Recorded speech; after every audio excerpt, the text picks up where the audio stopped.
Tennis, Miami. Zverev et fils ont rendez-vous en huitième, Gauff cale à la porte d'écart.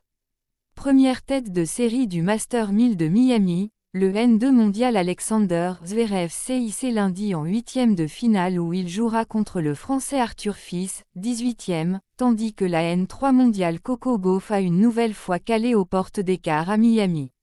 Joueur le mieux classé du circuit en l'absence du N1 mondial Yannick Sinner, suspendu jusqu'au 4 mai après un contrôle positif à un anabolisant, Alexander Zverev peine encore à s'affirmer comme le véritable patron du tennis mondial.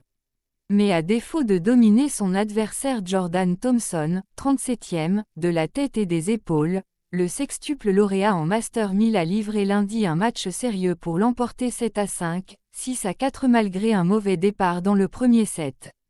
Après deux éliminations précoces à l'ATP 500 d'Acapulco et au Master 1000 d'Indian Wells, deuxième tour à chaque fois, le finaliste du dernier Open d'Australie enchaîne 2 victoires de rang pour la première fois depuis le tournoi de Rio au mois de février.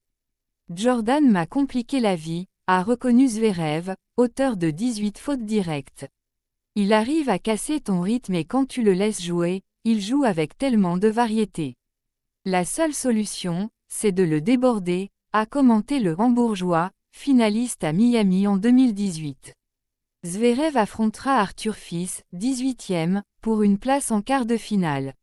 Le Français de 20 ans, qui a battu l'Allemand sur la terre battue de sa ville natale de Hambourg en 2024 mais a perdu les 3 autres confrontations avec le colosse allemand, a émergé d'un combat de près de 3 heures contre l'Américain Frances Tiafoe, 18e.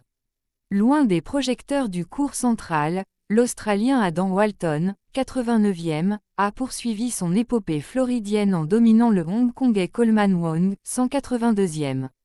Battu en qualification mais repêché à la faveur du forfait du Polonais Hubert Hurkacz, 22e, le natif de Brisbane s'est imposé 7-6, 8-6e, 4-6, 6-4 pour s'offrir à 25 ans son premier huitième de finale en Master 1000, les tournois les plus prestigieux après les 4 grands chelems et le Master de fin de saison. Walton jouera au prochain tour contre le N1 américain Taylor Fritz, 4e, vainqueur 7-5, 6-3 du Canadien Denis Shapovalov, 28e. Paolini use Osaka, Gauff chute. Sous les yeux de sa partenaire de double Sara Errani, la N7 mondiale Jasmine Paolini est venue à bout de l'ex-N1 Naomi Osaka, 61e, au bout d'un combat de 2h15, victorieuse en 3-7 3-6, 6-4, 6-4, l'Italienne de 29 ans a décroché le premier billet pour les quarts de finale et réalise le meilleur parcours de sa carrière à Miami, où elle n'avait jamais dépassé le deuxième tour. La double finaliste en Grand Chelem, Roland-Garros et Wimbledon 2024, se mesurera pour une place en demi-finale à la Polonaise Magda Linette, 34e, qui a créé une demi-surprise en éliminant Coco Gauff. La N3 mondiale, titrée à l'US Open en 2023, s'est inclinée 6-4, 6-4 en 1h30. Avec Madrid, Miami est le seul des 10 WTA 1000 du calendrier où l'Américaine de 21 ans, née en Floride, n'est jamais parvenue à se hisser en quart de finale. La N1 mondiale Aryna Sabalenka est-elle une habituée des quarts à Miami? Après 2021 et 2023, la Bélarusse y a validé sa présence pour la 3e fois, sortant la tenante du titre, l'Américaine Danielle Collins, 15e, sur le score de 6-4, 6-4. La triple lauréate en Grand Chelem défiera la Chinoise, Zheng Qinwen, 9e, qui a dominé l'Américaine Ashlyn Kruger.